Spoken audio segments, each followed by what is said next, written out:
Sayajin charchamading turib. Nerealen charchadi? Yo'q, lekin seni Buxoroga hamma so'radi. Buxoro Meksika tushish kerak deb sen bilan o'tdinglar.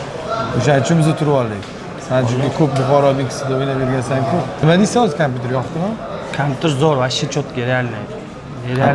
Atmosfera zo'r, bomba.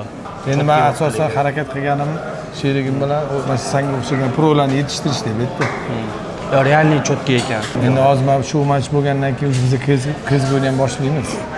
Balki o'shanda ham bitta qo'shimcha komanda qilib o'zi Nukusda bormi? Kezguvchi komanda. Chiqadimi bitta komanda qilib? Chiqadi, 100% chiqadi. Например, turnir qilsa edi, Nukus alohida, Namangan alohida, Toshkent alohida, Buxoro alohida. Buxoroda ham bor-da o'sha. Ko'p komandalar. Nukusda ham bor. O'zi men bu joyni asosan kezguvchilarga qilganman. Ha, ko'rinib turibdi o'zi. No. Bir oltili uchun alohida kabinani ham bor-da. Brawl o'ynaydigan yo'qlarga ham hamma sharoitlar bor ekan. Ya'ni X7 deysizmi? Hamma narsa. Bizda X7 ham bor, Logitech ham bor, hammasi bor. Ekranni sanlarga to'g'ri kelyaptimi? Prolarga to'g'ri kelgan bo'lsa, qolganligi to'g'ri keladi. Chotki. Yaxshi, davom bosgan. Bo'ldi, xudo xolasa. Buxoroni. Chotki o'yinlarni ko'rsatamiz, xudo xolasa.